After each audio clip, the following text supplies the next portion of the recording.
Mas eu e a minha esposa, a Francine era ateia, Vilela. A Francine era ateia. Não acreditava em nada. A Francine é uma serva de Deus hoje. Uma advogada bem sucedida. Ela é advogada também de defesa médica. O escritório lá dela é um escritório muito conhecido. Ela é uma excelente advogada. E nós começamos a orar para Deus. Para onde que eu ia ir. Só que eu sou um especialista, tá entendendo? Eu já era especialista. Eu tinha experiência, eu trabalhava já em outras cidades, eu tinha um hospital que eu trabalhava numa cidade, não vou citar o nome aqui, que eu era o procto referência. A tendência seria ficar lá. Ou lugares muito maiores, Vilela. Um proctologista chega em Londres a hora que tu quer, Vilela. É mesmo? Tem trabalho. Vilela. Tá falando com um coloproctologista, tá? Não é qualquer um. Se tu chegar agora aqui em São Paulo e tu abrir teu consultóriozinho ali, não precisa fazer nada. As pessoas podem pedir, doutor, abre consultório em São Paulo, toda hora me pedindo. O que mais me pedem, me consultório em todo lugar aqui, assim, né? É que eu não tenho tempo nem de tomar lá na minha cidade, lá, porque vai todo mundo pra lá, tá? Pra qualquer lugar. Ah, vou pra Paris. Eu entro como coloproctologista, sempre. Especialidade elitizada, tá entendendo? E nós começamos a orar. Pra onde nós iríamos? O meu pai dizia assim pra mim, tu vem pra qualquer lugar, tu só não vem pra um lugar. Qual? Rosário do Sul. Ué? Porque meu pai é urologista, só que assim, Vilela, ó, quem conhece o Dr. Clóvis Lemos, muito bem sucedido. Ele foi numa época pra lá que não tinha urologista em 10, 15 cidades. Quase toda a família uro. Eu só mudei pra Procto na residência. Eu ia fazer uro toda a minha vida. Desde o meu primeiro semestre eu ia ser mais um uro na família. Graças a Deus que eu troquei. Eu adoro minha especialidade. Isso, não vem pra cá. Então meu pai, se tinha uma pessoa que poderia me dizer, meu pai, primeiro, meu pai, ele me ama, ele queria ter o filhinho dele por perto, certo? Claro. Todo pai quer o filho por perto, certo, Vilela? Claro. Tá? Só que ele, por entender e me amar, ele dizia, não vem, porque aqui não tem campo para um proctologista. A cidade é muito pequena. Aí eu e a Francine estávamos orando. E a minha mãe, dona Sônia Lemos, eu até me emociono quando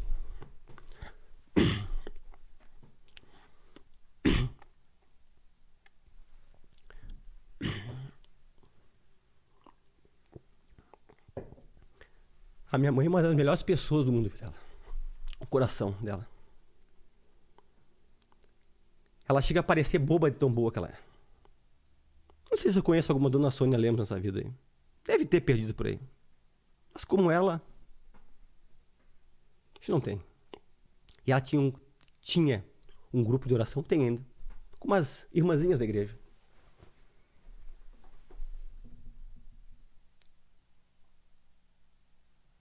E eu disse pra mãe, mãe, coloque em oração pra onde que eu tenho que ir.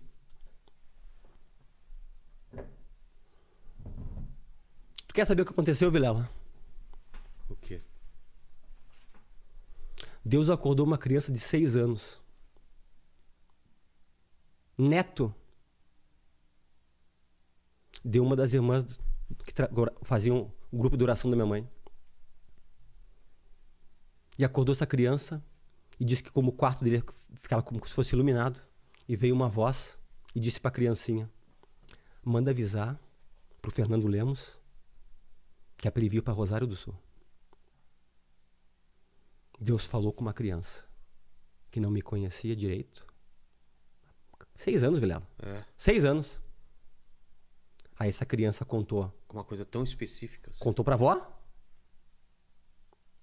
A avó contou pra mãe. A mãe passou pra mim. E eu e a Francine.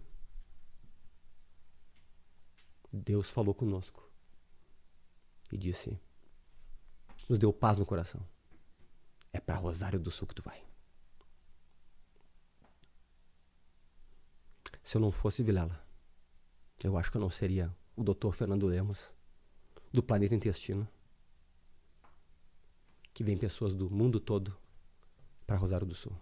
Você foi contra todas as contra tudo. Expectativas. Quando eu disse que eu ia para Rosário do Sul, meu pai colocou as mãos na cabeça. Você tá louco? Pai, não, os meus chefes disseram, não vai, a cidade é muito pequena, não tem Lemos como ir. Acredita que uma criança foi tocada por Deus e falou com um médico especialista, e aí foi a decisão devida. Que quando a gente toma as decisões corretas, dirigido por Deus, Vilela, dá tudo certo na vida. É verdade. E algumas experiências sobrenaturais que eu tive, uma delas aconteceu há uns 2, 3 anos atrás ali em Rosário. Eu estava operando, a paciente estava nessa do umbigo para baixo, paciente de uma cidade de Bagé, chamado Bagé, lá no Rio Grande do Sul. Ela estava com a posição com as pernas para cima, posição como o Paquito falou do frango assado, né? Frango assado. Uhum. E eu acabei, esse dia ela estava acordada, ela conversou comigo, mas fica assim, fica um campo que a gente deixa um pano que a gente pra pessoa não ficar olhando ali, né, Vilela? Sim, conversou sim. comigo, estava acordada, né? Claro. Fui lá. E aí ela foi nas revisões e eu vi que ela estava incomodada, Vilela, com alguma coisa. Ela estava incomodada. Na segunda revisão, ela chegou para mim e disse assim: doutor, eu tenho algo para lhe dizer. E antes ela me disse assim: eu vi que a senhora estava incomodada com alguma coisa. Não me assim, eu estou muito incomodada. Eu estou intrigado, doutor. E o senhor vai achar que eu sou louca. Ela não sabia que eu era evangélico, nada.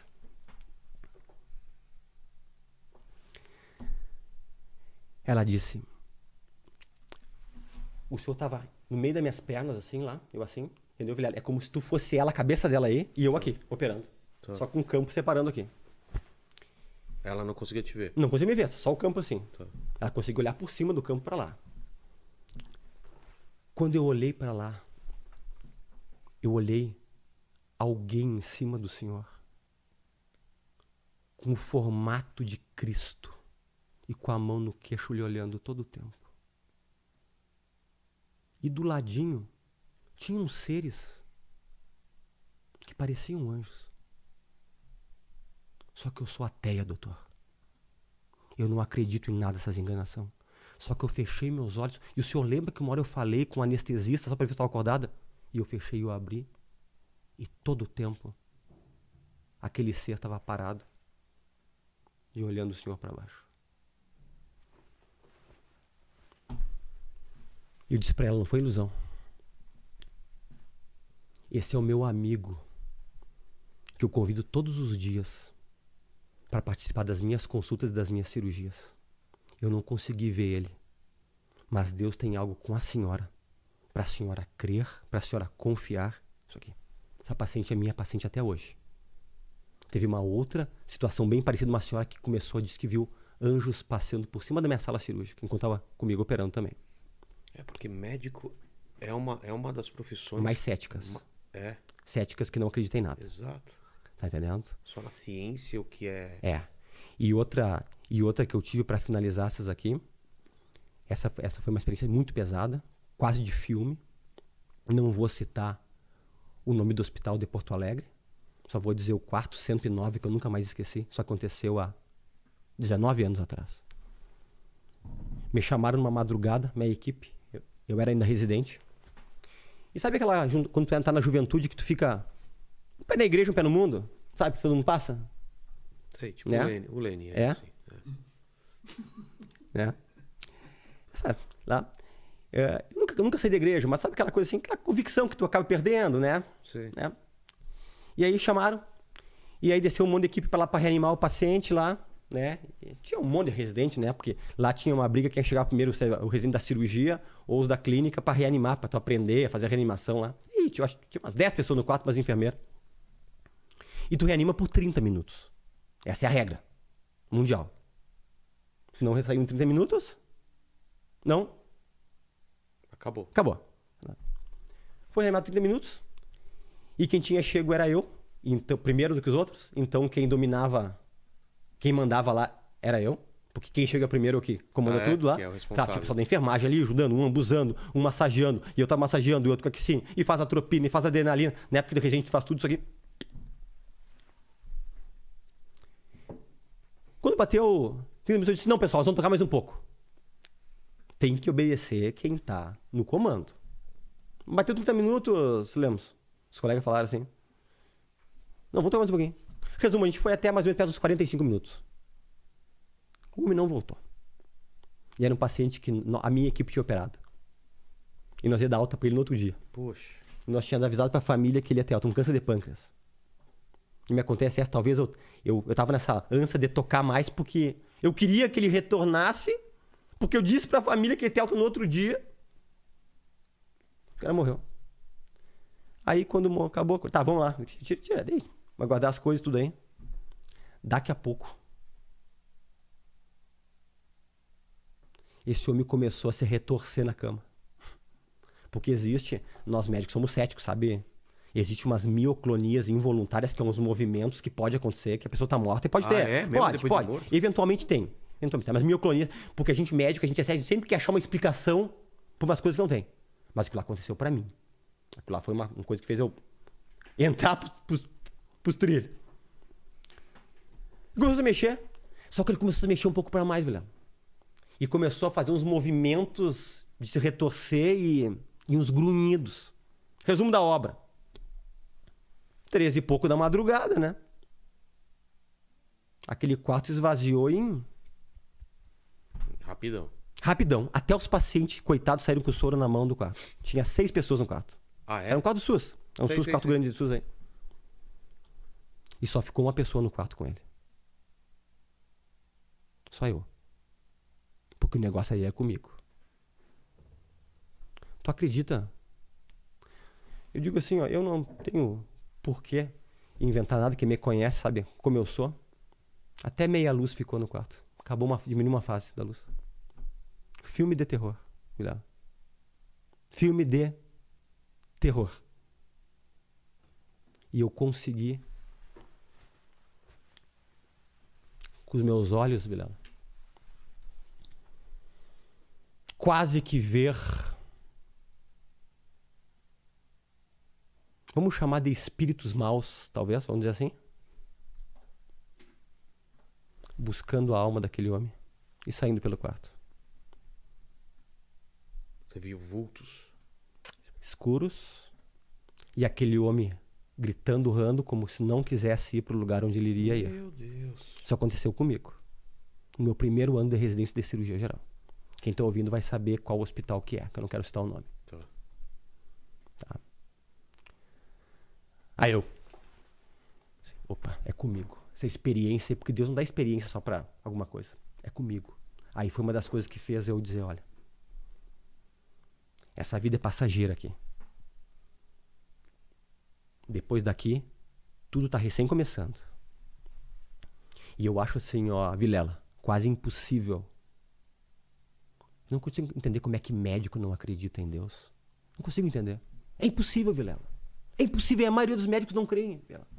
É impossível tu pensar que tu pode engolir uma coisa e aquilo lá ter uma digestão tão perfeita e não apodrecer dentro.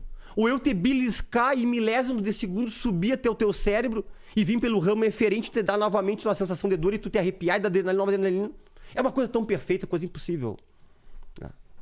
Então eu tô tendo apenas muitas experiências.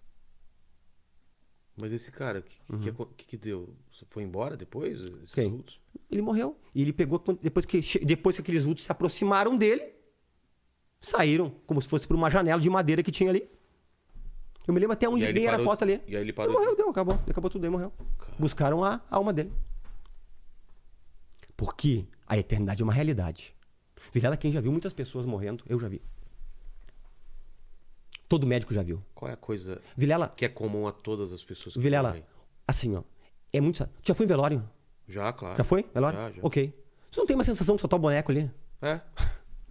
É muito estranho. Eu não consigo entender como é que médico não é pessoas mais devotas a Deus do mundo. Vilela, quando tu tá ali com uma pessoa ali, ela morre na tua frente... É como se... Tu vê que ali foi só o corpo que saiu. Chave é uma chave. O corpo saiu. Pô, alma e espírito são eternos, cara. Estão ali. Tá entendendo? Só que aqui... É aqui nessa terra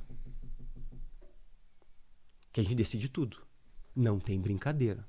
Talvez eu tô aqui também pra dizer isso aqui. Não tem brincadeira. E eu não sou alguém de brincadeira. Eu levo minha vida muito, muito a sério. Eu não, em hipótese alguma, eu coloco os meus méritos. Eu em primeiro lugar. e não ter falo da boca para fora. É Deus que tem um propósito de querer fazer chegar pessoas lá. Porque eu atendo pessoas de tudo que é criança, Vilela. E o médico tem que atender tudo que é criança. Não brigo, não discuto, mas ninguém bem capacito tudo. Mas tem muitos casos